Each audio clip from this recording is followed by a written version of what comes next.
Hello नमस्ते and a very good morning to all the classmate Guru channel पे आप सभी का स्वागत है। 1 जून के आज के करंट अफेयर्स के साथ हम आ गए हैं। द हिंदू के जितने भी इंपॉर्टेंट न्यूज़ हैं और एडिटोरियल्स अगर एक दो आए हुए हैं तो उसको अच्छे से डिस्कस करने के लिए यहाँ पर हम उपस्थित हुए हैं।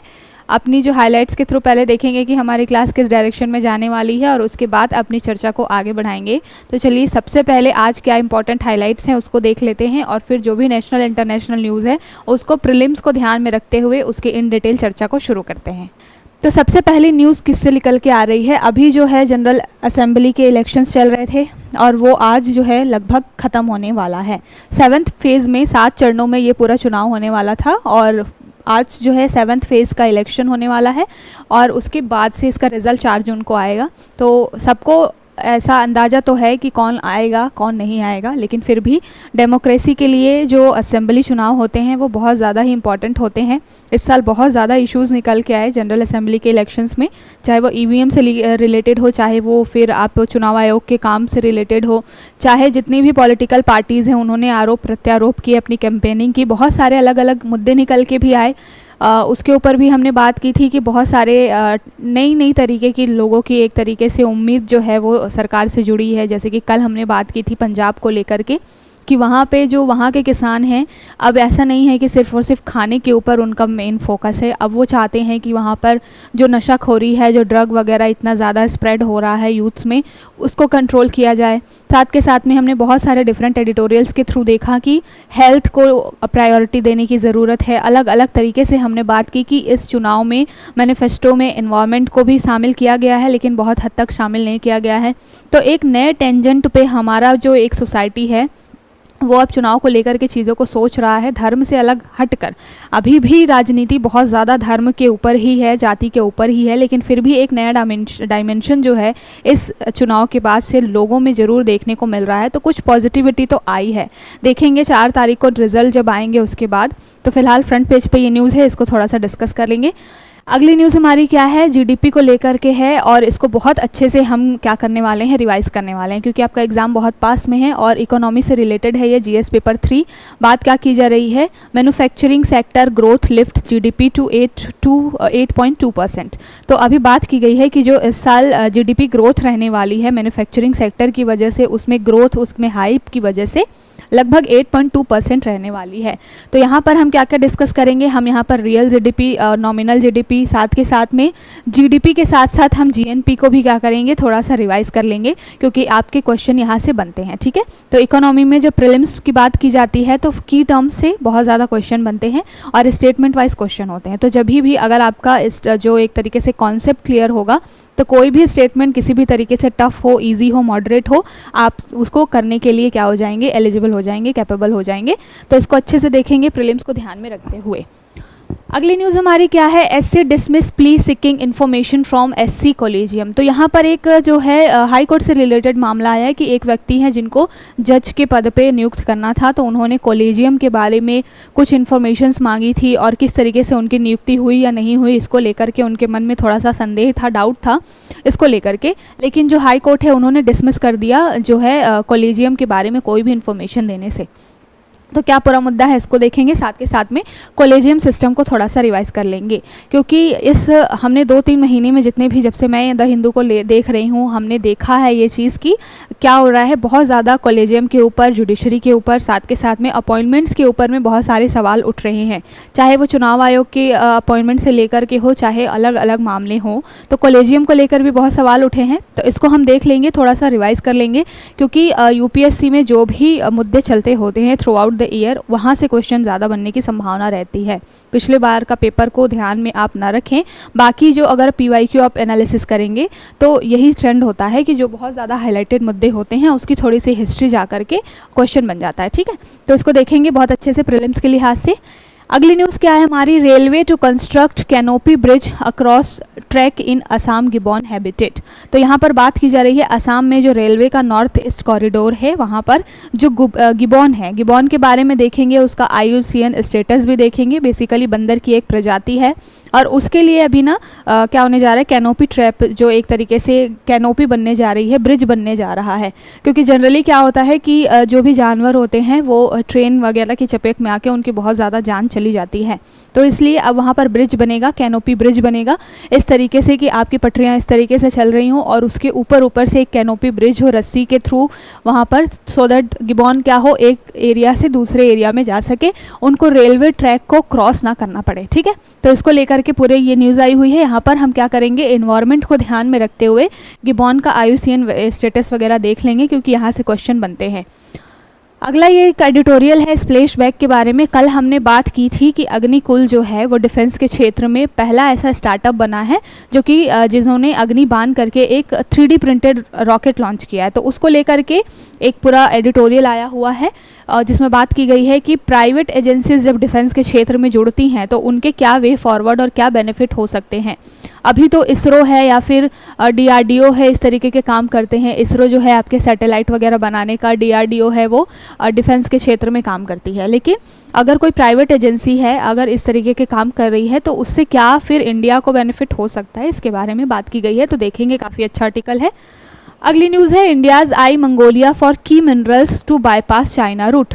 तो यहाँ पर बात की जा रही है मंगोलिया और इंडिया के रिलेशन को लेकर के। मंगोलिया जो है मिनरल्स से भरा हुआ एक पूरा एरिया है, साथ के साथ में जो हमारे यहाँ पे कुकिंग कोल होता है वो भी हम मंगोलिया से बहुत ज़्यादा क्या करते हैं, मंगोलिया में वहाँ संसाधन बहुत ज़्यादा है कुकिंग कोल के, और कुकिंग कोल के लिए इंडिया बहुत ज़्यादा डिपेंड है किस पर, इम्पोर्ट पर, यानी कि आयात पर।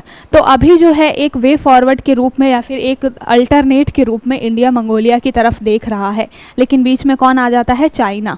तो किस तरीके से इसको लेकर के चलना है, इसके ऊपर अब थोड़ा सा इंडिया ध्यान दे रहा है। तो हम देखेंगे इसको, न्यूज़ क्या है, साथ के साथ में मंगोलिया का मैप भी हम देख लेंगे कि कहाँ पर वो कंट्री है और चाइना कैसे उसके बीच में आ रहा है, इंडिया और मंगोलिया के बीच में, इसके बारे में हम थोड़ा सा देखेंगे, सो दैट आपका मैप के थ्रू भी एक आपको क्या होता चले, तैयारी होती चले आपकी प्रीलिम्स को ध्यान में रखकर। अगली न्यूज़ क्या है, at WTO India differs response to query WFP rice export. तो ये जो मुद्दा है WTO में इंडिया के राइस एक्सपोर्ट से रिलेटेड बहुत ही पुराना मुद्दा है। बार बार ये सवाल उठता रहता है कि इंडिया जो है सब्सिडी देता है अपने किसानों को, वो WTO के जो नॉर्म्स हैं उससे बहुत ज़्यादा है। तो यहाँ पर इंडिया वायलेशन करता है WTO के रूल्स का। तो इसको ध्यान में रखते हुए अभी जो है वर्ल्ड फूड प्रोग्राम चल रहा है, होने वाला है ये विद इन अ वीक।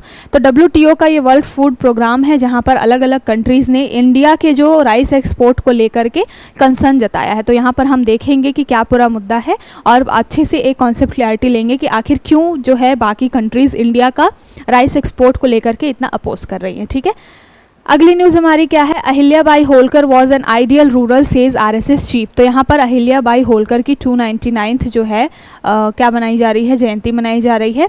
और RSS चीफ जो है मोहन भागवत जी, उन्होंने एक तरीके से अभी क्या किया है, अहिल्याबाई की कॉन्ट्रीब्यूशंस के बारे में बात की है। तो किसने क्या बोला है हम ये तो नहीं देखेंगे, लेकिन अहिल्याबाई होलकर बहुत इंपॉर्टेंट है हमारी इंडियन हिस्ट्री में, तो उनको देखेंगे, उनका कॉन्ट्रीब्यूशन देखेंगे। और यहाँ से उन्होंने एक वुमन एम्पावरमेंट के लिए बहुत काम किया था, तो इसको हम आर्ट एंड कल्चर के लिहाज से इस टॉपिक को देखेंगे। ठीक है, अगली न्यूज़ क्या है, सेंसर ऑफ नागपुर गेग फेल्टर्ड शोज 56 डिग्री सेल्सियस। तो ये कल बहुत ही ज़्यादा एक तरीके से, एक तो गर्मी ऐसे ही परेशान कर रही है और ऊपर से IMD के ये जो डाटा आ रहे हैं टेम्परेचर को लेकर के वो भी बहुत ज़्यादा परेशान कर रहे हैं। लेकिन ये जो नागपुर में कल 56 डिग्री सेल्सियस पारा जो है रिकॉर्ड किया गया है, ये IMD ने बोला है कि ये गलत डाटा है। क्यों गलत है इसके बारे में देखेंगे और क्या ऐसा मैकेनिज़्म चल रहा है जिसकी वजह से टेम्परेचर में इतना वेरिएशन आ रहा है। मतलब लगभग यहाँ पर जो पारा है वो 45 डिग्री सेंटीग्रेड देखा गया था, लेकिन जो मशीन है IMD की जिसमें एक सिस्टम होता है AWS, तो वहाँ पर अगर देखा जाए तो यहाँ पर टेम्परेचर क्या है 56 डिग्री सेंटीग्रेड बता रहा था ये मशीन, जबकि एक्चुअल जो टेम्परेचर था वो 45 था। तो इस तरीके की कमियाँ क्यों निकल के आ रही है, इसके ऊपर में ये पूरा न्यूज़ है, इसके बारे में हम बात करेंगे। अगली न्यूज़ क्या है, PM mediation continues tourist let it memorial. तो हमने कल देखा था कि मोदी जी जो हैं वो 45 घंटे की साधना में चले गए हैं। कहाँ पर? जो कन्याकुमारी है तमिलनाडु में, वहाँ पर जो एक स्वामी विवेकानंद मेमोरियल है वहाँ पर। ठीक है, तो अभी वहाँ पर टूरिस्ट जो आ रहे हैं उनको बहुत सारी दिक्कतों का सामना करना पड़ रहा है। इसको लेकर के थोड़ी सी न्यूज़ है, इसके बारे में देख लेंगे। अगली न्यूज़ क्या है? WhatsApp chatbot for snake bite awareness. तो यहाँ पर स्नैक बाइट को लेकर के बात की गई है और ये पर्टिकुलरली इंडिया के रिस्पेक्ट में बात की गई है कि इंडिया में लगभग 50% डेथ्स हो जाती हैं सांप के काटने की वजह से। तो उसको ध्यान में रखते हुए एक इंडिया की एक कंपनी है, एक तरीके से वो क्या कर रही है, व्हाट्सएप के साथ टाई अप कर रही है और व्हाट्सएप जो है वो एक चैट बोट एक तरीके का बनाने जा रहा है, जहाँ पर सांप के काटने के बाद में किस तरीके से उसको ठीक करना है, ट्रीट करना है, उसको लेकर के एक अवेयरनेस चैट बोट होगा वो। तो इसको देखेंगे हम, और वो कौन ऐसी संस्था है जो व्हाट्सएप के साथ कोलैबोरेट कर रही है, इसको भी देखेंगे, क्योंकि आपके पीसीएस वगैरह के एग्जाम में यहाँ से क्वेश्चन बन जाते हैं। अगली न्यूज़ क्या है? Trump becomes first former US president to be convicted of felony. तो यहाँ पर ट्रम्प के बारे में है, इंटरनेशनल न्यूज़ है। पहले ऐसे ये राष्ट्रपति बन गए हैं ट्रम्प जिनके ऊपर में कोई बहुत ही संगीन अपराध का मामला लगा है। ठीक है, तो इसको भी ध्यान में रखिएगा, हो सकता है आपसे फैक्चुअल डाटा पूछ लिया जाए कभी स्टेट पीसीएस या वनडे एग्जाम्स में। अगली न्यूज़ क्या है? EC gave nod to 95,000 rallies in West Bengal, highest in the country. तो इस बार जो है इलेक्शन चल रहे हैं, एक पूरा एक तरीके से जब भी हमारे यहाँ पे जनरल असेंबली के इलेक्शंस होते हैं वो एक त्यौहार से कम नहीं होता है। और यहाँ पर बात की जा रही है कि ईसी ने, इलेक्शन कमीशन ने अकेले वेस्ट बंगाल में 95,000 यानी कि 95,000 रैलियाँ करने की परमिशन दी थी। और इस बार वेस्ट बंगाल सबसे ज़्यादा मतलब कहना चाहिए कि कंसर्न रहा हर पॉलिटिकल पार्टी के लिए। तो मतलब ममता दीदी इतना ज़्यादा सिक्योरिटी थ्रेट दे रही हैं बाकी बड़ी पार्टियों को कि वहाँ पर 95,000 कैंपेनिंग करने की ज़रूरत पड़ी। ठीक है, अगली न्यूज़ क्या है? African tech startups cater to continents need amid challenge. तो यहाँ पर अफ्रीका के रिस्पेक्ट में बात की जा रही है। हमने कल परसों में 2-3 दिनों में अफ्रीका कॉन्टिनेंट को लेकर के बहुत सारी बातें की हैं। हमने ये बात की है कि अफ्रीका जो कॉन्टिनेंट है पूरा मिनरल रिच कॉन्टिनेंट है, वहाँ पर संसाधन बहुत ज़्यादा है, प्राकृतिक संसाधन, नेचुरल रिसोर्सेज बहुत ज़्यादा है, लेकिन फिर भी अफ्रीका बहुत ज़्यादा पीछे है। तो उसको लेकर के ये पूरा आर्टिकल आया हुआ है जहाँ पर बोला गया है कि अभी टेक स्टार्टअप में भी अफ्रीका में संभावनाएं बहुत ज़्यादा है, लेकिन वो बहुत पीछे चल रहा है। तो क्या पूरी न्यूज़ है उसको देखेंगे, क्या अफ्रीका की समस्याएं हैं और यहाँ से इंडिया के लिए क्या संभावना निकल के आ सकती है कि इंडिया यहाँ पर किस तरीके से अपना रोल अदा करके क्या कर सकता है, अपना भी एक तरीके से फ़ायदा कर सकता है। तो इसके बारे में हम देखेंगे। ठीक है, तो ये है पूरी हाईलाइट्स जिसके ऊपर आज हमें चर्चा करनी है। एक एक करके सभी टॉपिक्स को चलते हैं, डिटेल में देखते हैं और अपने प्रीलिम्स के लिहाज से सारी चीज़ों को एनालाइज करते हैं। तो ये सबसे पहले फ्रंट पेज पे द हिंदू के ये न्यूज़ छपी हुई थी। स्किप तो नहीं कर सकते हैं क्योंकि असेंबली चुनाव हैं, हमारे लिए भी बहुत इंपॉर्टेंट होते हैं कौन सी पार्टी आएगी, क्योंकि हमारा फ्यूचर इस पर डिपेंड करता है कि हमारी इकोनॉमी कैसे जाएगी, हमारा हेल्थ, हमारा एजुकेशन आने वाले सालों में किस तरीके से जाएगा। तो अभी फ़िलहाल लगभग ये 2 महीने तक ये पूरा इलेक्शन का टाइम चला था। अप्रैल में लगभग स्टार्ट हुआ था और ये जून में ख़त्म होने जा रहा है। और अभी जो है marathon polling season ends today in final phase. तो मैराथन बोल दिया गया एक तरीके से, और इंडिया का मैराथन है ही ये। इसको वर्ल्ड्स लार्जेस्ट पोलिंग एक्सरसाइज बोला गया है। और किस लिए चुनाव हो रहे हैं? तो 18th लोकसभा के लिए अब अभी चुनाव हो रहे हैं। ठीक है, और उसकी 7वां जो चरण है, 7th फेज़ का आज इलेक्शन कंडक्ट होने वाला है। अब प्रचार वगैरह जितने भी हैं, कैंपेनिंग वगैरह है, अब रुक जाएंगी और 4 जून को क्या होने वाला है, रिजल्ट आने वाला है। तो जो भी जिस पार्टी को सपोर्ट करता है भैया, सब फिंगर क्रॉस्ड करके 4 जून को सुबह टीवी के सामने बैठ जाना और देख लेना भाई कि आपकी पार्टी जीत रही है, नहीं जीत रही, आपका प्रत्याशी जीत रहा है कि नहीं जीत रहा है। ठीक है, लेकिन फिंगर क्रॉस तभी करना जब आपने वोट दिया हो। वोट नहीं दिया है तो फिर ये सब ढोंग करने की ज़रूरत नहीं है। ठीक है, चलिए शुरू करते हैं अपनी इंपॉर्टेंट न्यूज़ के साथ आज की चर्चा को। सबसे पहली न्यूज़ क्या है? Manufacturing sectors growth lift GDP to 8.2%। ठीक है, तो जीएस पेपर 3 इकोनॉमी से रिलेटेड है ये। यहाँ पर बात क्या की जा रही है कि इस बार जो जीडीपी की ग्रोथ है वो फाइनेंशियल ईयर 2024 में कितने परसेंट रहने वाली है? 8.2% रहने वाली है। तो यहाँ से 2 चीज़ें इंपॉर्टेंट हो जाती है। एक तो इस साल का फाइनेंशियल ईयर का ग्रोथ पूछ लिया जाता है और कई बार पिछला भी कंपेयर करके पूछ लिया जाता है। तो फाइनेंशियल ईयर 2023 में यानी कि पिछले साल कितना रहा था? 7% जीडीपी ग्रोथ रही थी और इस बार जो प्रोजेक्शन किया गया है वो लगभग किया गया है 8.2% का जीडीपी ग्रोथ। और सबसे ज़्यादा जीडीपी ग्रोथ किस वजह से हो रहा है? मैन्युफैक्चरिंग क्षेत्र में, यानी कि जो भी हम उत्पादन करते हैं उसको लेकर के उसकी ग्रोथ की वजह से जो जीडीपी में ग्रोथ है वो सबसे ज़्यादा अभी रहने वाली है। साथ के साथ में अगर कोविड के बाद से देखा जाए तो यहाँ पे ग्राफ के थ्रू बताया जा रहा है कि 2014-15 में 7.4% जीडीपी ग्रोथ रही। कोविड के टाइम में 2020-21 में माइनस में चला गया था, -5.8 रहा था, और फिर 2023-24 में 8.2%। तो यहाँ से क्वेश्चन आपसे कैसे बनता है, अगर मान लीजिए कि फैक्चुअल डाटा पूछना है पीसीएस के लेवल पे, तब तो सीधे सीधे पूछ देगा आपसे। वैसे अब पीसीएस भी बहुत कॉन्सेप्ट पे जाने लगे हैं, उतना आसान रह नहीं गया है, बट अगर पीसीएस के लिहाज से फैक्चुअल डाटा पूछेगा तो ये पूछ देगा कि कितने % इस साल की ग्रोथ रहने वाली है या पिछले साल कितनी थी। लेकिन यूपीएससी कैसे पूछता है, यूपीएससी कॉन्सेप्ट वाइज पूछता है, फैक्चुअल डाटा की जगह पे कॉन्सेप्ट पूछता है, और यूपीएससी पूछता है स्टेटमेंट वाइज कि पिछले 5 सालों में ग्रोथ कैसी रही, लगातार बढ़ी, लगातार घटी या फिर उतार चढ़ाव रहा। तो यहाँ पर आपको दिख रहा होगा कि 2015 से लेकर के अगर आप 2023-24 की बात कर लीजिए, पिछले 10 सालों का लगभग देख लीजिए अगर, तो आपको क्या दिखाई देगा, 8-9 सालों में या फिर 10 सालों में जो जीडीपी की ग्रोथ है वो पहले तो बहुत ज़्यादा ठीक ठाक थी, उसके बाद में कोविड के टाइम में बहुत ज़्यादा नीचे चली गई, और उसके बाद अब जो है वो धीरे धीरे हाइक पे पहुंच रही है। ठीक है, तो लगातार जो है उतार चढ़ाव देखा जा रहा है, कम ज़्यादा ये हो रहा है। ठीक है, इस तरीके से ध्यान में रखिएगा। ये डाटा कौन जारी करता है, तो ये डाटा नेशनल स्टैटिस्टिकल ऑफिस जो है एनएसओ वो जारी करता है, राष्ट्रीय सांख्यिकी कार्यालय। ठीक है, इसको ध्यान में रखिएगा। अब यहाँ पे 2 चीज़ें बोली गई हैं, बहुत ज़्यादा इंपॉर्टेंट नहीं है क्योंकि इतना फैक्ट पूछा नहीं जाता है। नॉमिनल जीडीपी कितने रहने वाली है, 9.6% रहने वाली है, और रियल जीडीपी जो है वो आपकी 8.2% रहने वाली है। तो अब कई लोगों के मन में डाउट आ सकता है कि नॉमिनल जीडीपी क्या होती है, रियल जीडीपी क्या होती है। ठीक है, तो यहाँ पर हम क्या कर लेते हैं, जो भी ये की टर्म्स हैं उसको हम रिवाइज कर लेते हैं।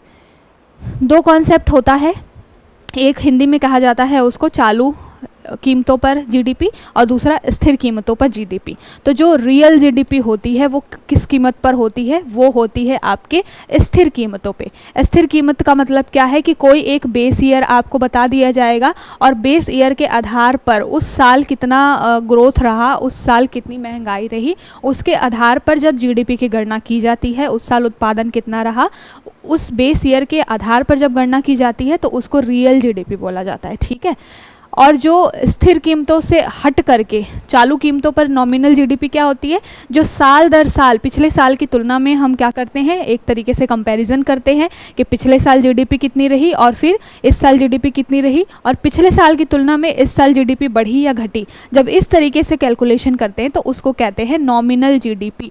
ठीक है, यानी कि चालू कीमतों पर जीडीपी।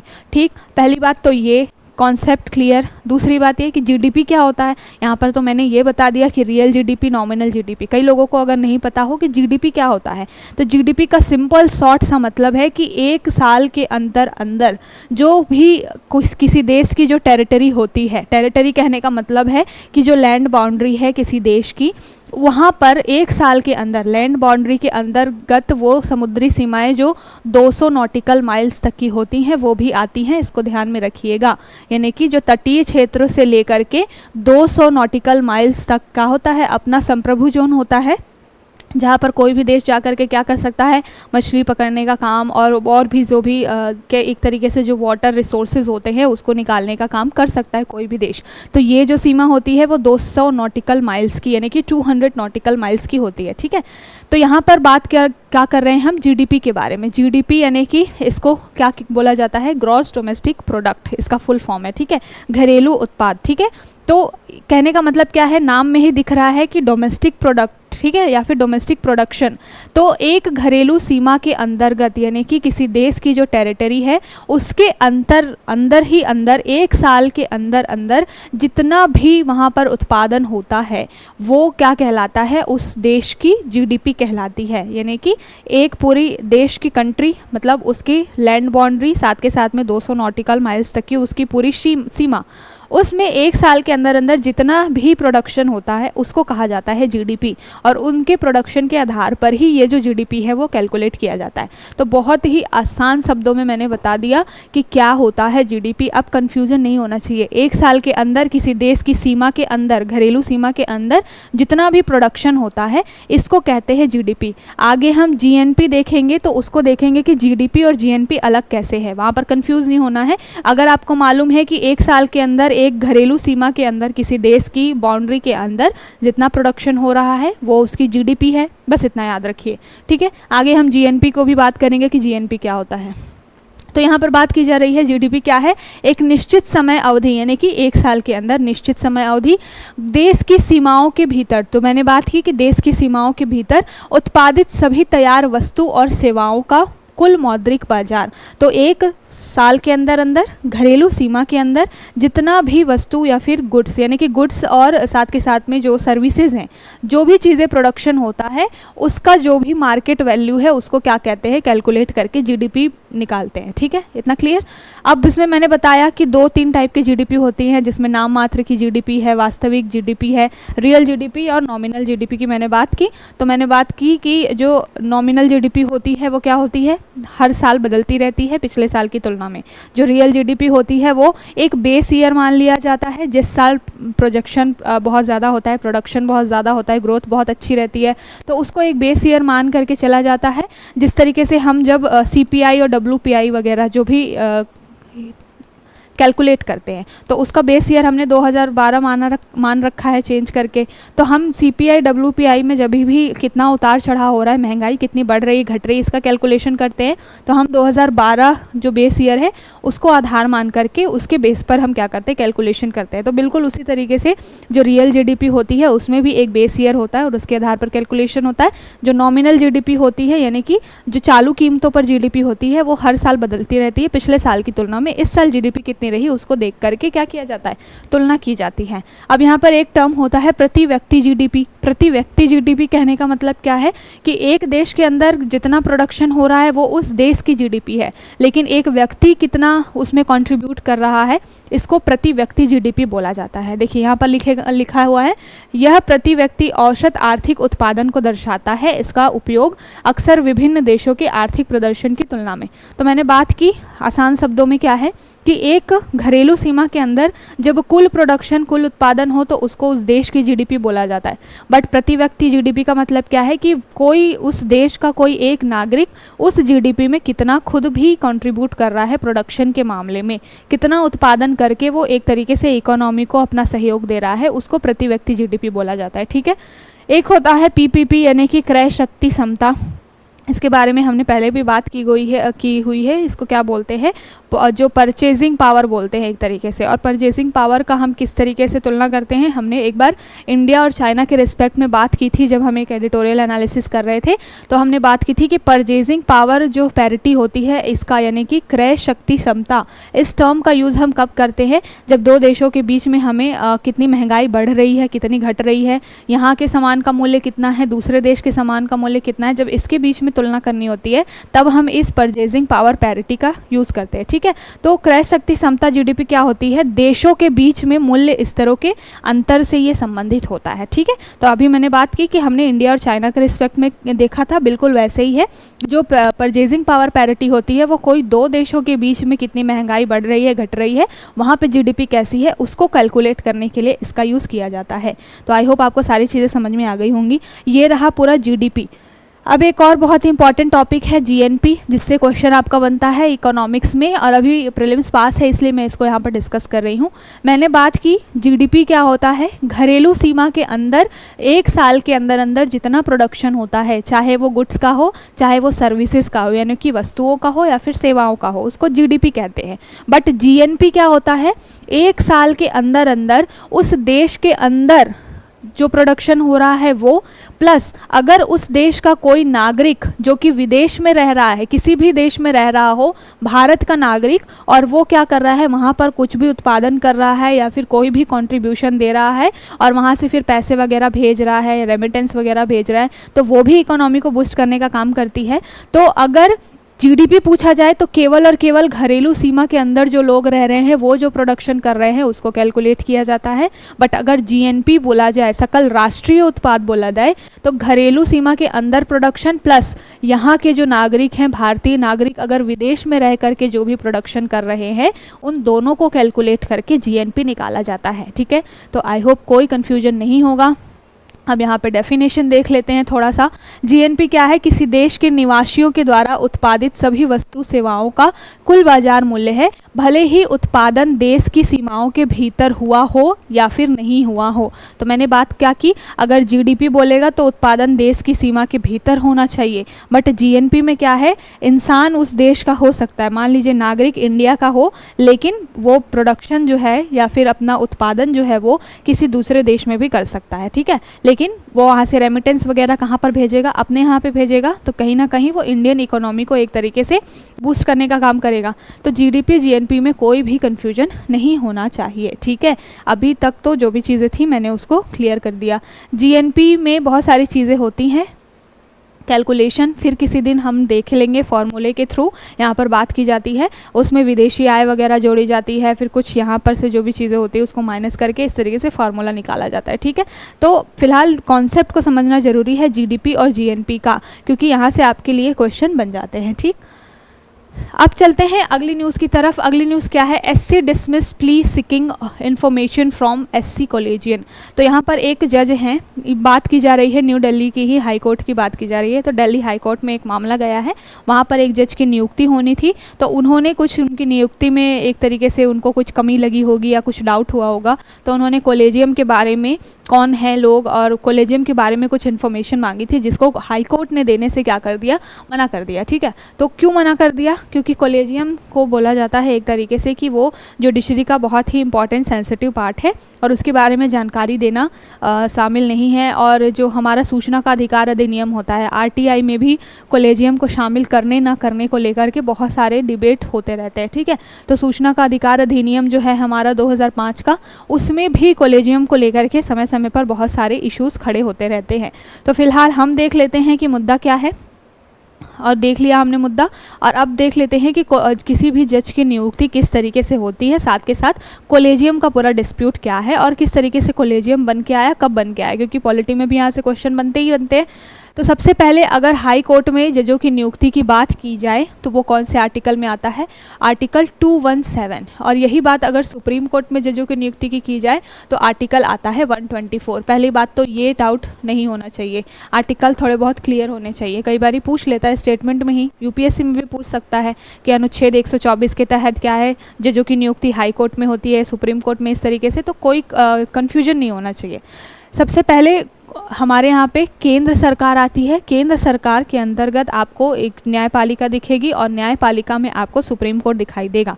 तो हमेशा जो सेंट्रल लेवल पे जो चीज़ें होती हैं उनके आर्टिकल्स आपको कम दिखेंगे, और जो स्टेट लेवल पे चीज़ें होती हैं उनके आर्टिकल्स आपको नंबर जो है वो ज़्यादा दिखेंगे। यहाँ पर 124 आर्टिकल है, ये 217वां आर्टिकल है, ठीक है। तो पहली बात तो ये। तो हाई कोर्ट में जजों की नियुक्ति आर्टिकल 217 के तहत होती है। किस तरीके से होती है? अगर जो हाई कोर्ट में मुख्य न्यायाधीश जो है उसको अपॉइंट करना होता है तो राष्ट्रपति से सलाह लेता है कौन? राज्यपाल। राज्यपाल जो होता है और भारत का जो मुख्य न्यायाधीश होता है वो क्या करते हैं? राज्यपाल से सलाह करके, परामर्श करके, और फिर राज्यपाल वहाँ पर जो हाई कोर्ट में जो मेन जज होते हैं, मुख्य जज होते हैं, उनको नियुक्त करते हैं। और एक बार जब मुख्य न्यायाधीश नियुक्त हो जाता है तो मुख्य न्यायाधीश क्या करता है? राज्यपाल के साथ परामर्श करके बाकी सारे जो भी जज होते हैं वहाँ पर उनकी नियुक्ति करता है, ठीक है। तो पूरा ये प्रोसेस चलता है। उसके बाद में प्रोसेस अगर देखा जाए कि किस तरीके से परामर्श लेना है, तो वहाँ पर बात होती है कि उच्च न्यायालय के न्यायाधीशों की सिफारिश एक कॉलेजियम के द्वारा की जाती है, ठीक है। तो एक जो राष्ट्रपति हैं वो किस तरीके से अनुशंसा देते हैं? उनको अनुशंसा देने के लिए होती है कॉलेजियम। कॉलेजियम जो है वो मुख्य न्यायाधीश को भी बताती है कि इस व्यक्ति को अपॉइंट करना चाहिए वरिष्ठता के आधार पर, एक्सपीरियंस के आधार पर, ठीक है। तो प्रोसेस ये होता है। इसमें क्या होता है? कॉलेजियम में 2 वरिष्ठतम सहयोगी होते हैं जो कि क्या करते हैं? सीजेआई के साथ में एक तरीके से बातचीत करके किसी भी व्यक्ति को अपॉइंट करना है या नहीं करना है इसके बारे में अपना एक तरीके से राय देते हैं। फिर ये सिफारिश मुख्यमंत्री के पास जाती है और फिर मुख्यमंत्री क्या करते हैं? केंद्रीय कानून मंत्री को प्रस्ताव देते हैं। फिर राज्यपाल उस प्रस्ताव को लेते हैं और राज्यपाल क्या कर लेते हैं, अपॉइंट कर लेते हैं। ठीक है, तो ये पूरा प्रोसेस होता है। अभी सारा मुद्दा कहाँ पर निकल के आ रहा है, कॉलेजियम को लेकर के आ रहा है। तो कॉलेजियम की थोड़ी सी हिस्ट्री देख लेते हैं कि कॉलेजियम कब बना था। तो 1981 से पहले इस तरीके का कोई कॉन्सेप्ट हमारे यहाँ पे नहीं था। 1981 में पहली बार जो है इस तरीके का कुछ सोचा गया कि कॉलेजियम होना चाहिए। जजों की नियुक्ति करनी है तो जुडिशरी के अंदर के ही लोग होने चाहिए जिनको ये मालूम हो कि किस व्यक्ति को चुनाव करना है और किस व्यक्ति को पद पर बैठाना है या नहीं बैठाना है। ठीक है, तो इसको लेकर के फर्स्ट जज केस आया था 1981 का, जहाँ पर बोला गया कि सीजेआई की सिफारिश पहली बात तो प्राइमरी होगी और उनको एक तरीके से हेल्प करने के लिए कोई एक व्यक्ति होगा कॉलेजियम में जो क्या करेगा कि जो न्यायाधीश होंगे उनकी नियुक्ति के लिए अपनी अनुशंसा देगा, अपना एक तरह से रिकमेंडेशन देगा। ठीक है, फिर ये मामला आगे चला, सेकंड जज केस आया 1993 में। उसमें क्या किया गया कि जो पहले लोग होते थे उनकी जो एक नंबर ऑफ मेंबर्स हैं उसकी संख्या को बढ़ा दिया गया। फिर 2 वरिष्ठतम न्यायाधीश साथ के साथ में एक जज, ये पूरा कॉन्सेप्ट चला। उसके बाद में फिर इसमें कुछ डिस्प्यूट हुआ, वहाँ से लोगों को हटाया गया। फिर थर्ड जज केस आया कब, 1998 का। तो ये जो ईयर्स हैं वो याद रखिएगा। फर्स्ट जज केस 1981 में आया, उसके बाद में सेकंड जो जज केस है वो 1993 में आया और थर्ड जज केस जो है वो 1998 में आया। और इसी थर्ड जज केस के बाद में आज जो कॉलेजियम है वो क्या है, 1+4 है, यानी कि एक सीजेआई प्लस 4 वरिष्ठ जो न्यायाधीश होते हैं इनसे मिलकर के कॉलेजियम बनता है। ये कब आया है, थर्ड जज बेंच जो एक केस आया था वहाँ से निकल के आया। कब आया, 1998 में। इसके पहले सबसे पहले 1981 में एक व्यक्ति होता था रिकमेंड करने के लिए। उसके बाद 1+2 का कॉन्सेप्ट आया 1993 में। और फिलहाल जो है वर्तमान जो कॉलेजियम चल रहा है वो 1+4 में चल रहा है, जो कि 1998 में थर्ड जज केस के थ्रू ये पूरा एक तरीके से प्रावधान किया गया। ठीक है, तो आई होप समझ में आ गया होगा। अब इसको लेकर के डिस्प्यूट क्या चलता है, 19th कॉन्स्टिट्यूशन अमेंडमेंट कर दिया गया था 2014 में। किसके द्वारा, संसद के द्वारा। तो 99वां जो संविधान संशोधन किया गया था 2014 में, इसमें एक संस्था बिठाई गई थी, कौन सी, NJAC। तो ये नेशनल जुडिशरी अपॉइंटमेंट कमेटी बना दी गई थी।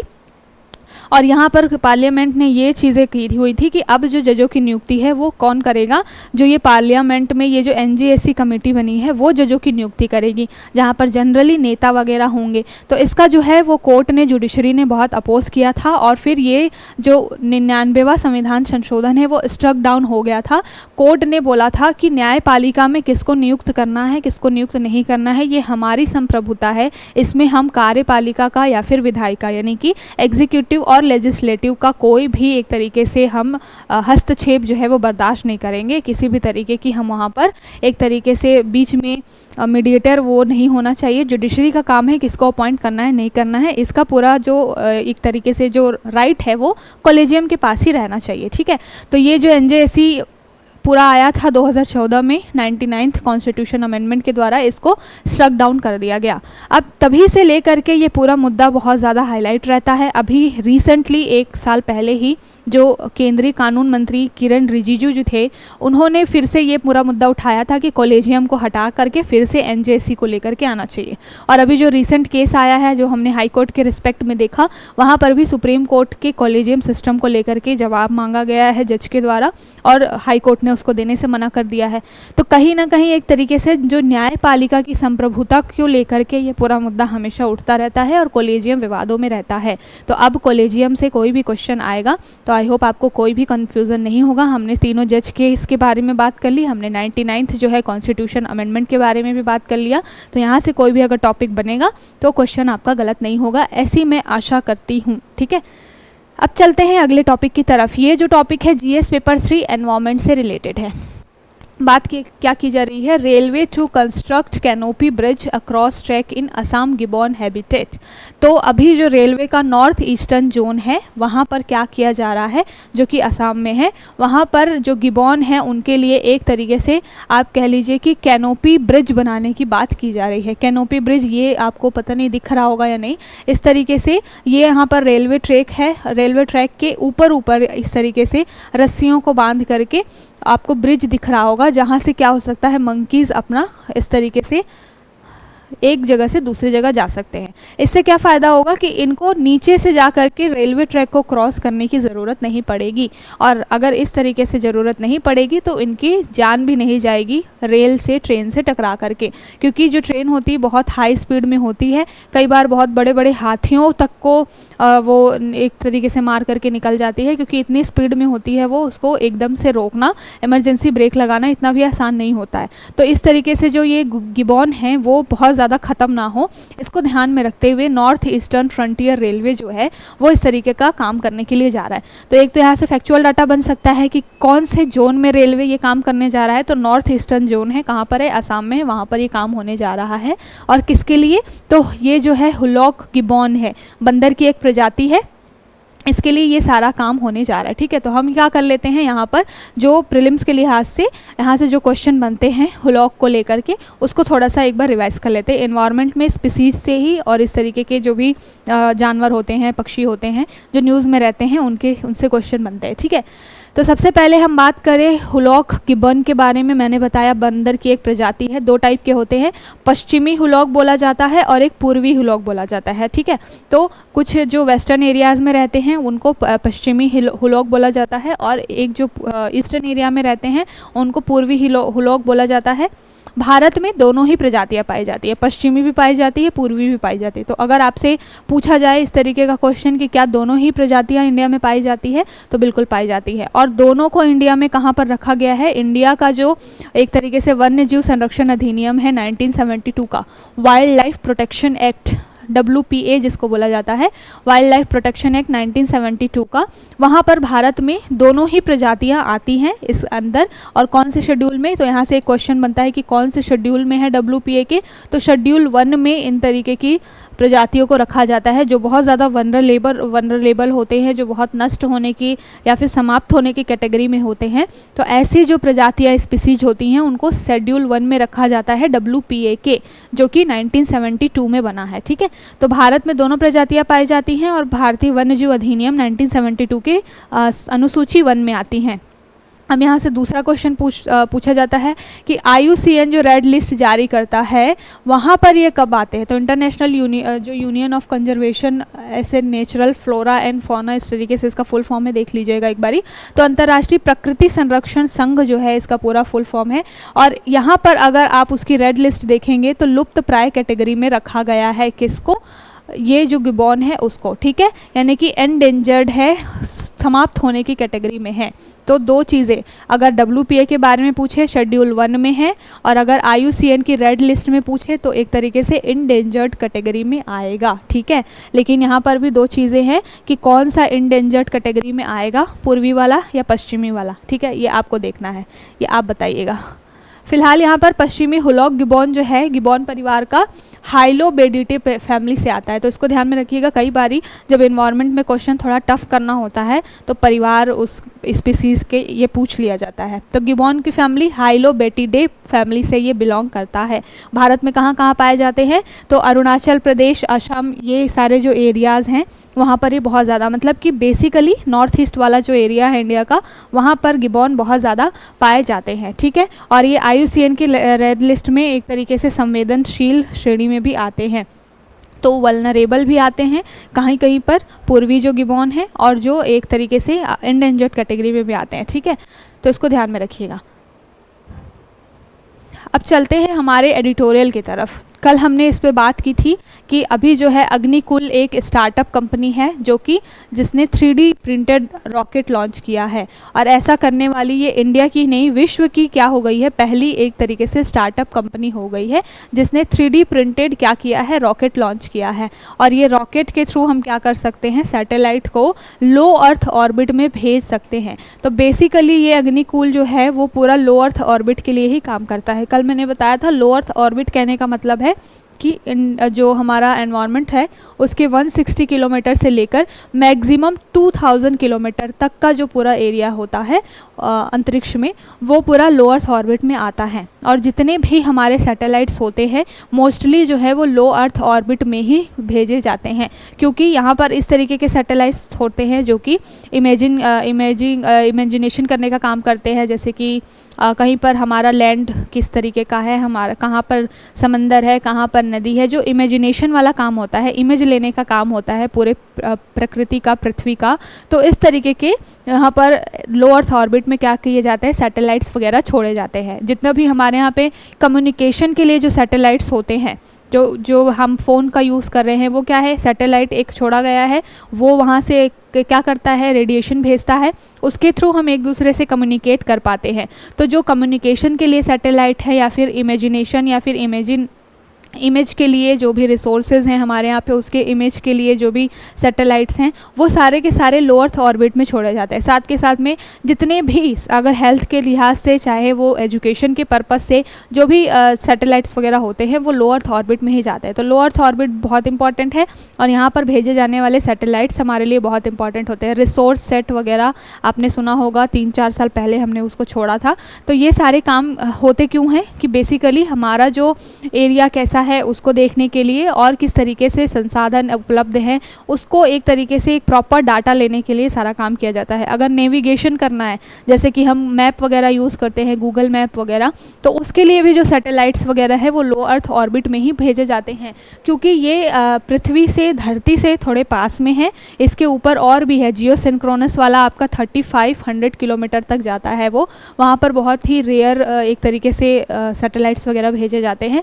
तो ऊंचाई तो बहुत ज़्यादा है अंतरिक्ष की, और ये जो है सबसे मिनिमम है, एक तरीके से पृथ्वी धरती के सबसे पास में है।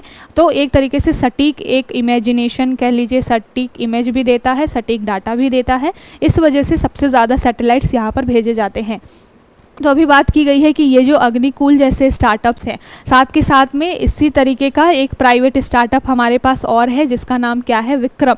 तो विक्रम जो है वो भी एक स्टार्टअप कंपनी है, और इन्होंने 2 सैटेलाइट्स ऑलरेडी अपने लॉन्च किए हुए हैं। ठीक है, तो ये जो अभी नई जो स्टार्टअप कंपनीज़ हैं, जो प्राइवेट कंपनीज़ हैं, जो कि क्या कर रही हैं, रिसर्च के क्षेत्र में या फिर एक तरीके से अंतरिक्ष स्पेस के क्षेत्र में इतना अच्छा काम कर रही हैं, इसके बारे में बोला गया है कि आने वाले भविष्य में इंडिया के लिए बहुत ही अच्छा एक अपार संभावना यहाँ पर हो सकती है। बात की गई है कि जो अग्निकूल का शॉर्टेड है, शॉर्टेड कल मैंने बात की थी, इसका फुल फॉर्म क्या है, सब ऑर्बिटल टेक डेमोन्स्ट्रेटर। ठीक है, तो अग्निबाण इज अ मिशन कॉल्ड सब ऑर्डिनेट टेक डेमोन्स्ट्रेटर, यानी कि शॉर्टेड। तो ये जो शॉर्टेड है, पहली बात तो ये कि 2 इसमें क्रायोजेनिक इंजन का यूज़ किया गया है, semi cryogenic engine. Cryogenic engine क्या होता है, GSLV वगैरह के बारे में आपने सुना होगा, जो कंटिन्यूसली बहुत टाइम से पढ़ रहे हैं या फिर जो अपडेटेड रहते हैं, तो उनको मालूम होगा कि क्रायोजेनिक इंजन में बेसिकली जो फ्यूल होता है वो एक तरीके से लिक्विड फॉर्म में होता है। ठीक है, पहले जो PSLV वगैरह रखे जाते थे, सैटेलाइट्स होते थे, तो उनमें क्या होता था, अभी भी ऐसा हो गया है कि वहाँ पर भी लिक्विड वाले फ्यूल यूज़ होने लगे हैं, लेकिन पहले के जो भी सैटेलाइट्स थे, SLV वगैरह, मतलब एक पुराना वर्जन, हर साल हर बार एक नया जनरेशन आता है, तो पुराने जनरेशन के जो सैटेलाइट्स थे उसमें जो फ्यूल है वो बेसिकली सॉलिड होता था। ठीक है, सॉलिड फॉर्म में फ्यूल रखा जाता था, बट क्रायोजेनिक इंजन में स्टेजेस कम हो जाते हैं। पहले जो 4 स्टेजेस में जो है पूरे फ्यूल वगैरह जाते थे, लेकिन क्रायोजेनिक इंजन में स्टेजेस कम हो गए, 3 स्टेजेस हो गए उसके फ्यूल के, और साथ के साथ में लिक्विड फॉर्म में फ्यूल वगैरह जाता है। और वो ऐसे फ्यूल होते हैं जो जब ऊपर जाते हैं तो स्पीड से और साथ के साथ में हवा से जो ऑक्सीजन ले करके वो क्या कर लेते हैं, एक थ्रस्ट क्रिएट कर लेते हैं, आग उनमें लग जाती है और वो रॉकेट को आगे पहुँचाने का काम करते हैं। ठीक है, तो उसको कहा जाता है क्रायोजेनिक इंजन।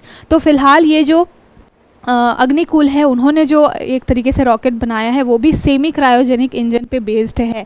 तो इसके बारे में बात की गई है कि इन तरीके के प्राइवेट एजेंसीज जो इस तरीके से काम कर रही हैं अंतरिक्ष के क्षेत्र में, आगे आने वाले समय में, जो अभी तक हम PSLV वगैरह पे ही डिपेंडेंट है बहुत ज़्यादा, जिसको इसरो ने बनाया है, तो आगे आने वाले समय में बहुत ही ज़्यादा एक तरीके से अपार संभावनाएँ इंडिया के लिए हो सकती हैं। ठीक है, और सिर्फ इंडिया के लिए नहीं हो सकती, जब भी इस तरीके का कोई भी डेवलपमेंट होता है तो ऐसा तो नहीं है कि हम इंडिया में सिर्फ अपने यहाँ के ही सैटेलाइट लॉन्च करते हैं। इंडिया जो है, इसरो जो है, वो कई विदेशों के भी बहुत सारे सैटेलाइट्स वगैरह को अपने साथ में लॉन्च करता है, जब हमारे साथ में बहुत सारे अलग अलग कंट्रीज़ के बहुत सारे सैटेलाइट्स वगैरह भेजे जाते हैं। ठीक है, तो इस तरीके से काम करने से क्या होगा, एक तो इसरो के ऊपर जो है बर्डन थोड़ा सा कम होगा, क्योंकि ऑलरेडी उसको बहुत सारे काम हैं, बहुत सारे कंट्रीज़ के साथ में उसके टाई अप रहते हैं।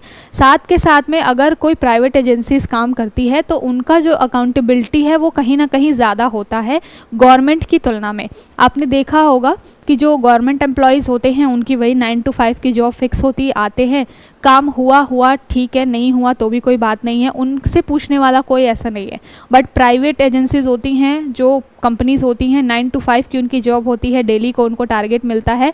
अगर उन्होंने उस टारगेट को फुलफिल नहीं किया तो फिर उनकी सैलरी कट जाती है, उनको अलाउंसेस नहीं मिलते हैं। तो इस वजह से अकाउंटेबिलिटी प्राइवेट एजेंसीज की ज़्यादा होती है, वहाँ के लोगों की काम करने की अकाउंटेबिलिटी ज़्यादा होती है। तो इसके बारे में बात की गई कि अगर प्राइवेट एजेंसीज जो हैं इस तरीके से स्पेस के क्षेत्र में काफ़ी अच्छा काम करें तो आगे आने वाले भविष्य में इंडिया के लिए भी बहुत ज़्यादा स्कोप हो सकता है। ठीक है, तो इसके बारे में ये पूरा जो छोटा सा ही एक एडिटोरियल था इसमें बात की गई थी।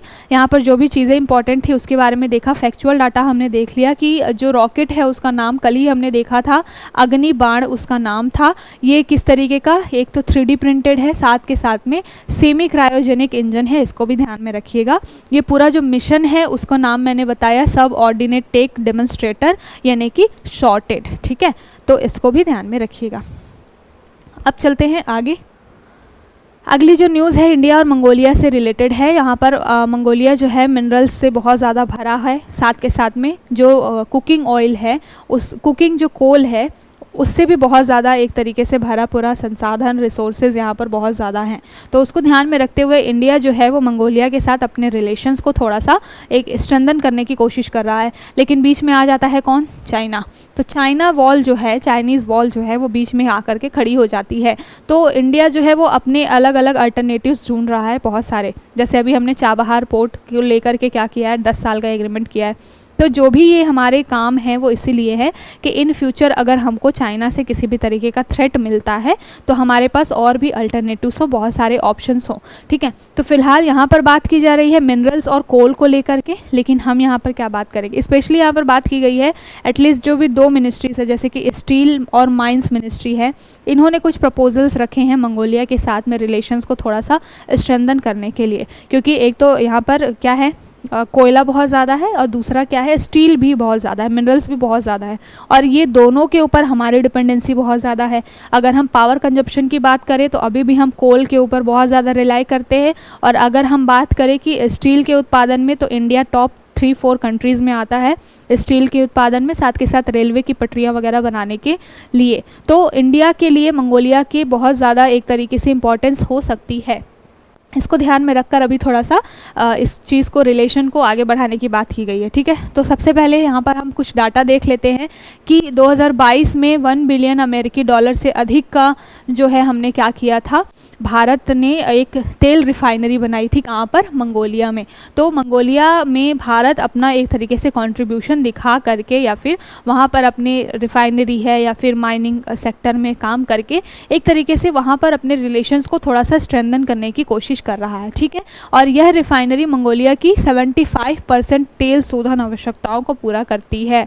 तो ऐसा नहीं है कि केवल हम ही मंगोलिया के लिए बहुत ज़्यादा काम कर रहे हैं या फिर केवल मंगोलिया से ही हम अपना लाभ उठा रहे हैं। हम मंगोलिया के लिए भी बहुत सारी चीज़ें कर रहे हैं। जो हमने ऑयल रिफाइनरी लगाई है उससे लगभग 75% जो है ऑयल रिफाइनरी का काम मंगोलिया में हो रहा है। तो इंडिया की इम्पोर्टेंस भी ज़्यादा है मंगोलिया के लिए, और मंगोलिया तो हमारे लिए अभी इम्पोर्टेंट हो ही गया है। तो यहाँ पर हम मैप के थ्रू थोड़ा सा देख लेते हैं कि मंगोलिया है कहाँ पर इंडिया के साथ में, और साथ के साथ में रशिया, चाइना, बाकी सारी कंट्रीज़ किस तरीके से बीच में आ जाती हैं। ठीक है, तो यहाँ पर आपको दिख रहा होगा ये रहा मंगोलिया, यहाँ पे है पाकिस्तान, यहाँ पर आपको नीचे दिखाई देगा इंडिया, और बीच में कौन आ जाता है, चाइना। तो इसको ध्यान में रखते हुए अभी जो है ये पूरा एक रिलेशन जो है उसको थोड़ा सा एक केयरफुली लेकर के चलने की ज़रूरत है, क्योंकि बीच में चाइना है।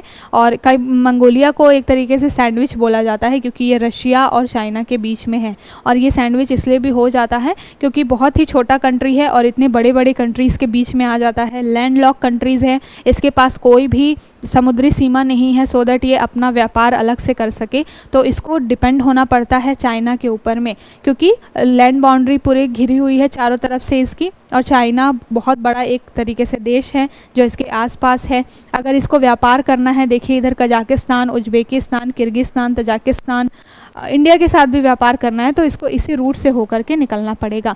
या फिर इसके पास दूसरा रूट कहाँ है कि अगर वो चाइना से निकल के इधर आए, सी ऑफ जापान होते हुए, साउथ चाइना या फिर ईस्ट चाइना सी से होते हुए ये पूरा जो है रेड सी और इंडिया के साथ में अरेबियन सी, साथ के साथ इंडियन ओशन में अपना व्यापार कर सके। तो बेसिकली सैंडविच इसको इसीलिए बोला जाता है कि लैंडलॉक कंट्री है, पहली बात तो दो बड़ी बड़ी कंट्रीज़ के बीच में आता है, साथ के साथ में बहुत ज़्यादा अपार संभावनाएं व्यापार को लेकर के इनके पास नहीं है। अगर नेचुरली बात की जाए कि नेचुरल अगर समुद्र वगैरह हो तो बहुत ज़्यादा रास्ते इनके पास नहीं है व्यापार करने के, इसलिए मंगोलिया खुद भी चाहता है कि बहुत सारे देशों के साथ उसके एक संबंध हो, सो दैट वो भी अपना एक तरीके से डेवलपमेंट कर सके, और इंडिया के लिए इसकी इम्पॉर्टेंट तो है ही। तो ये जो है मैप के थ्रू भी थोड़ा सा हम देखते चलते हैं, कोई भी ऐसा टॉपिक होता है तो ध्यान में रखिएगा। अब अगली न्यूज़ क्या है, at WTO India differs response to query on WFP rice export. तो अभी जो है WTO की एक मीटिंग होने जा रही है, किसको लेकर के, वर्ल्ड फूड प्रोग्राम को लेकर के, ठीक है। और यहाँ पर बात की जा रही है क्या, इंडिया के बारे में। इंडिया का जो चावल निर्यात है यानी कि राइस एक्सपोर्ट है उसको लेकर के बात की जा रही है। कई सारी कंट्रीज़ हैं, यूरोपियन कंट्रीज़ जिसमें आती हैं, UK वगैरह हो गया, उन्होंने समय समय पर क्या किया हुआ है, इंडिया के खिलाफ में WTO में मामला वो ले करके गए हैं। और मुद्दा क्या है, हमने पहले भी इसको डिस्कस किया हुआ है कि जो 12th जो मीटिंग हुई थी WTO की, ये 2022 में हुई थी, और यहाँ पर एक मुद्दा उठा था कि जो इंडिया जो है वो अपना सब्सिडी बहुत ज़्यादा किसानों को दे रहा है। WTO का नॉर्म ये कहता है कि 10% ही सब्सिडी देना चाहिए किसानों को, लेकिन हमारे यहाँ पे लगभग 12% सब्सिडी दी जा रही है। तो हमेशा से ये बाकी कंट्रीज़ जो है वो ये उठाती हैं मुद्दा कि जो इंडिया में सब्सिडी बहुत ज़्यादा दी जाती है तो किसानों की जो लागत है वो थोड़ी कम रहती है। इसकी वजह से जो हमारे यहाँ का जो राइस है वो सस्ती कीमतों पर क्या होता है, विदेशों में जाता है, और जो बाकी कंट्रीज़ होती हैं उनका जो एक राइस का पूरा जो मार्केट है वो क्या होता है, हैम्पर होता है, क्योंकि इंडिया बहुत सस्ती कीमतों पे अपना चावल एक्सपोर्ट कर देता है। तो इसको लेकर के साथ के साथ में जो एक ट्रेड बैलेंस होता है वो भी ख़राब होता है। इसको लेकर के समय समय पर कंट्रीज़ जो हैं इंडिया के खिलाफ में WTO में मामला उठाती हैं। अभी फिर से ये जो मीटिंग होने वाली है उसमें फिर से ये सारे मुद्दे उठने वाले हैं। इन सब चीज़ों को ध्यान में रखते हुए इंडिया ने जो है अपना राइस एक्सपोर्ट जो बैन कर दिया था, बंद कर दिया था, लेकिन उससे भी कंसर्न निकल के आ रहा है क्योंकि बहुत सारी कंट्रीज़ ऐसी हैं जो कि राइस के ऊपर डिपेंड है और इंडिया के एक्सपोर्ट के ऊपर डिपेंड करती हैं। तो पूरा मुद्दा है किस तरीके से इसको लेकर के चलना है, इसके ऊपर बात होनी है, तो देखेंगे इसको जब ये पूरा मुद्दा का कंप्लीट हो जाएगा तब। अब चलते हैं आर्ट एंड कल्चर के लिहाज से थोड़ा रिवीजन कर लेते हैं अहिल्या बाई होलकर के बारे में। 299 यानी कि 299 जो है वो बर्थ एनिवर्सरी मनाई जा रही है, जन्म जयंती मनाई जा रही है अहिल्या बाई होलकर की। और जो लोग हिस्ट्री पढ़ते होंगे उनको मालूम होगा कि अहिल्या बाई होलकर जो है वो मराठा एक ग्रुप में आती थी, होलकर समुदाय था इनका, और ये बहुत ही अच्छा काम करके गई थी। ये विडो थी, बहुत कम उम्र में इनका क्या हो गया था, इनके पति का देहांत हो गया था, और एक अकेली महिला ने पूरा साम्राज्य किस तरीके से संभाला, बहुत ही एक तरीके से इंस्पायरिंग स्टोरी है इनकी। साथ के साथ में कुछ बहुत अच्छे अच्छे इनिशिएटिव भी लिए। आज जो काशी विश्वनाथ टेम्पल हमको दिखाई देता है वो, साथ के साथ में एक माहेश्वरी स्टाइल है जो कपड़ों की बुनाई करने का, माहेश्वरी बुनकर एक तरीके से बोला जाता है, बुनाई की कला है ये माहेश्वरी। इनको भी क्या किया था, अहिल्या बाई होलकर ने ही एक तरीके से इंट्रोड्यूस किया था। तो एक तरीके से बोला जाए कि वुमेन एम्पावरमेंट के क्षेत्र में, इकोनॉमी के क्षेत्र में और साम्राज्य को अच्छे से लेके चलने के क्षेत्र में अहिल्या बाई होलकर का जो योगदान है वो बहुत ज़्यादा है। तो यहाँ पर थोड़ा सा रिवीजन कर लेते हैं हम। इनका जन्म कब हुआ, तो अहिल्या बाई होलकर का जन्म 1725 से, मतलब उनका जो पूरा टेन्योर जो जीवन काल रहा है 1725 से लेकर के 1795 तक रहा है। जन्म कहाँ पे हुआ है, मध्य भारत में, और मराठा मालवा साम्राज्य की ये एक संस्थापिका थी, मतलब एक तरीके से बहुत अच्छे से उस साम्राज्य को लेकर के ये चली। इनका जो जीवन है वो कैसा रहा, जन्म 31 मई को हुआ था, इस वजह से अभी हमने 299 उनकी जन्म जयंती मनाई है। कहाँ पर हुआ था, महाराष्ट्र के वर्तमान जो अहमदनगर जिला है वहाँ पर हुआ था। तो महाराष्ट्र में ये जन्मी थी, कब, 31 मई 1725 को। विवाह किसके साथ हुआ था, खंडेराव होलकर के साथ में हुआ था, और जो कि मराठा पेशवा की सेवा करते थे उस समय में। अहिल्या बाई भी एक तरीके से मराठा साम्राज्य से ही कहीं ना कहीं लिंक करती थी।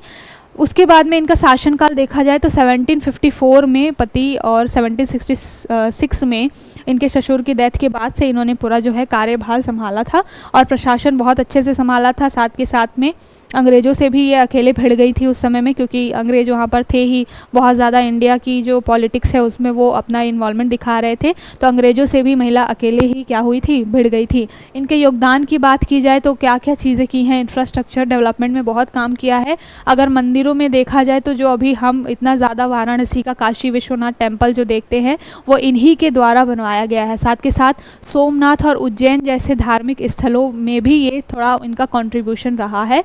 सामाजिक सुधार की बात करें, सबसे ज़्यादा शिक्षा के ऊपर महत्व दिया है, वुमेन एम्पावरमेंट के ऊपर में महत्व दिया है।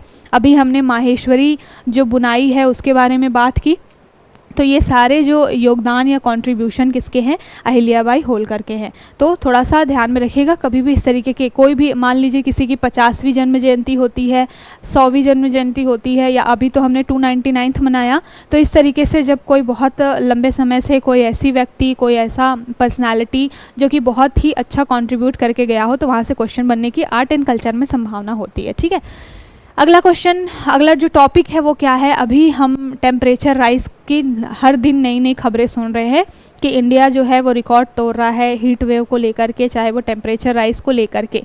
लेकिन अभी एक तरीके का अलग मुद्दा ही आ गया है।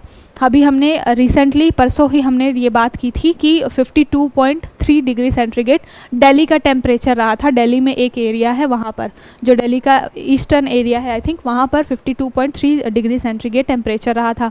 वो बात तो ठीक थी।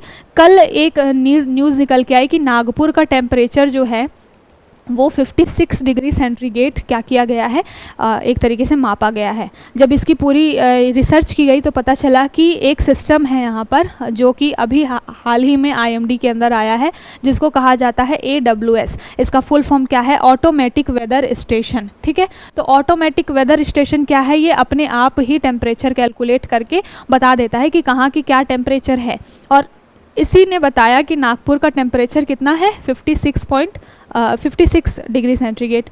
लेकिन जब रिसर्च की गई तो पता चला कि ये AWS है, इनने गलत कैलकुलेशन दी थी टेम्परेचर को लेकर के, और एक्चुअल जो टेम्परेचर था वहाँ पे वो 44 to 45 डिग्री सेंटीग्रेड था। तो इस तरीके से बहुत बड़ी एक तरीके से लूप होल कमी IMD के सिस्टम के अंदर निकल के आ रही है। सोचने वाली बात है। कई लोग तो सुन के ही पैनिक हो जाते हैं। अगर किसी को बोल दिया जाए कि एस्ट्राजेनेका की वजह से लोगों की हार्ट अटैक हो रही है, हार्ट अटैक हो रहा है उन व्यक्तियों का जिनका इम्यून सिस्टम वीक है, जिनको पहले से हार्ट डिजीज़ है, बहुत सारी बीमारियां हैं उनका। लेकिन कई लोग ऐसे हैं कि उस चीज़ को इतना सोच लेते हैं, उसके मैनिफेस्ट इतना ज़्यादा कर लेते हैं कि वो उनके दिमाग पर वो चीज़ें हावी हो जाती हैं। बिल्कुल ऐसा ही है। कई लोग ऐसे होते हैं कि टेम्परेचर उनको पहले गर्मी नहीं लग रही होगी, पहले ठंडी नहीं लग रही होगी, बट अगर कोई बोल दे कि अरे आज तो टेम्परेचर इतना ज़्यादा है, तो सडनली उनको क्या होने लगता है, गर्मी लगने लगती है या फिर ठंड लगने लगती है। इस तरह की भी चीज़ें होती हैं। तो अगर मान लीजिए IMD इतना ज़्यादा रॉन्ग एक तरीके से टेम्परेचर का कैलकुलेशन या डाटा निकाल के दे रहा है, तो कहीं ना कहीं सोचने वाली बात है। पैनिक सिचुएशन क्रिएट हो जाएगी। अभी हम ऐसे भी देख रहे हैं पिछले कुछ दिनों से कि लगभग हार्ट अटैक के भी केसेस आ रहे हैं कि लोग गर्मी की वजह से हार्ट कोलैप्स कर जा रहा है। ठीक है, तो ये सारी पैनिक सिचुएशन ना हो। साथ के साथ में IMD के ऊपर में बहुत ज़्यादा रिलाई किया जाता है। ये अपने देश के साथ साथ आसपास के रीजनल एरियाज़ के बारे में भी बताती है। तो इसमें इस तरीके की कमी हम एक्सपेक्ट नहीं करते हैं, इसको ठीक करने की ज़रूरत है ना। अगली जो ये छोटी सी न्यूज़ है, जो स्वामी विवेकानंद मेमोरियल है, कहाँ का, कन्याकुमारी तमिलनाडु, वहाँ पर हमारे मोदी जी जो हैं वो 45 आवर की पूरी ध्यान साधना में मग्न है। अब इसकी वजह से क्या हो रहा है, जो वहाँ के आसपास के लोग हैं, जो टूरिस्ट हैं वो जा रहे हैं, उनको बहुत सारी कठिनाइयों का सामना करना पड़ रहा है। कौन सा मंडप है, देवी पदम एक है वहाँ पर एरिया, जहाँ पर उन्होंने साधना वगैरह की है। कुछ दिन कल के लिए तो पूरा बाहरी कोई भी टूरिस्ट आ रहा था तो उसकी एंट्री बैन थी, लेकिन अब शायद उसको धीरे धीरे खोल दिया जाए।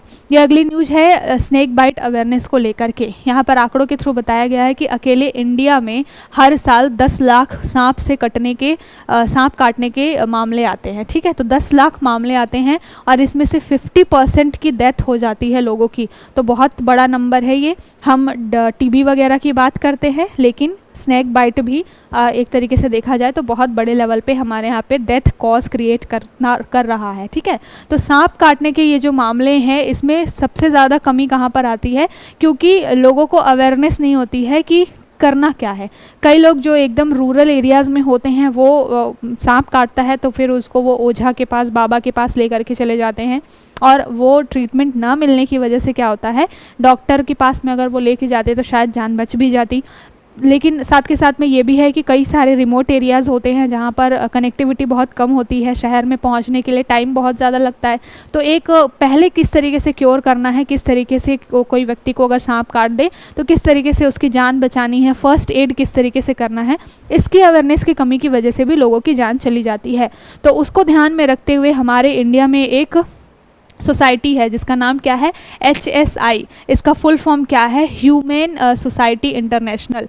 तो ये इंडिया की एक सोसाइटी है जो कि व्हाट्सएप के साथ मिल करके एक चैटबॉट बनाने जा रही है, जो कि क्या करेगा, स्नैक बाइट को लेकर के अवेयरनेस फैलाएगा। ठीक है, तो बहुत ही अच्छी पहल है। आपसे फैक्चुअल क्वेश्चन बन सकता है कि व्हाट्सएप के साथ में किसका कोलेबोरेशन हुआ है स्नैक बाइट के अवेयरनेस के लिए, तो HSN। इसका फुल फॉर्म क्या मैंने बताया, ह्यूमेन सोसाइटी इंटरनेशनल। तो ये दोनों के बीच में कोलैबोरेशन होने जा रहा है, और यहाँ पर क्या होगा, आने वाले समय में स्नैक बाइट से रिलेटेड अवेयरनेस जो है वो व्हाट्सएप के चैट बोर्ड पर दिखाई देगी। ठीक है, तो ये फैक्चुअल चीज़ें हैं। आई होप आपको समझ में आ गई होगी सारी चीज़ें। अगली जो ये न्यूज़ है बहुत ज़्यादा इंपॉर्टेंट तो नहीं है, लेकिन अभी अमेरिका में भी इलेक्शन होने वाले हैं, आई थिंक नवंबर में होने वाला है इसी साल, और यहाँ पर ये मुद्दा निकल के आया है, डोनाल्ड ट्रंप ऐसे पहले राष्ट्रपति बन गए हैं, पूर्व राष्ट्रपति बन गए हैं, जिनके ऊपर में बहुत ही हीनियस क्राइम का मामला लग गया है, और कोर्ट ने इनको एक तरीके से अक्यूज़ माना है। अब ये अपील करेंगे आगे चल के। तो फिलहाल नाम याद रखिएगा कि पहले ये फेलोनी का मतलब ही होता है कि कोई इस तरीके से जघन्य अपराध कर देना, और ये फेलोनी क्राइम जो है वो ट्रंप ने किया है। ऐसा करने वाले यूएस के ये पहले पूर्व राष्ट्रपति बन गए हैं। ठीक, अगली न्यूज़ वेस्ट बंगाल से रिलेटेड है, बहुत ज़्यादा इंपॉर्टेंट नहीं है, हमने बस देख लिया कि लगभग 95,000 रैलियां करने की परमिशन इस बार इलेक्शन कमीशन ने अकेले वेस्ट बंगाल में दी है। तो ममता दीदी ने सबके नाक में दम कर रखा है, इसको कहने में दो राय नहीं है। लोग इतना ज़्यादा बंगाल को लेकर के क्या हो रहे हैं, चिंतित हैं जो भी पॉलिटिकल पार्टीज़ है। अगली news, African tech startup cater to continents needs amid challenge. यहाँ पर बात की जा रही है कि अभी अफ्रीका में एक गाइटेक्स होने जा रहा है। कहाँ पर होने जा रहा है, मोरोक्कन सिटी मराकेश में होने जा रहा है इसी हफ्ते। तो ये जो गाइटेक्स है ये एक तरीके का टेक्नोलॉजी के ऊपर में एक तरीके का समिट है। ठीक है, टेक्नोलॉजिकल एक समिट है जहाँ पर अफ्रीका में टेक्नोलॉजी के क्षेत्र में क्या संभावनाएं हैं इसको लेकर के बातचीत होने जा रही है। यहाँ पर बोला गया है कि अगर बिल पेमेंट के लिए ऐप की बात करें तो वहाँ पर कमी है संसाधन की, अगर हेल्थ केयर की बात करें तो वहाँ पर इंफ्रास्ट्रक्चर की कमी है डिजिटली स्पेशली, अगर बात कर लिया जाए एजुकेशन के क्षेत्र में तो वहाँ पर कमियाँ दिखाई दे रही है।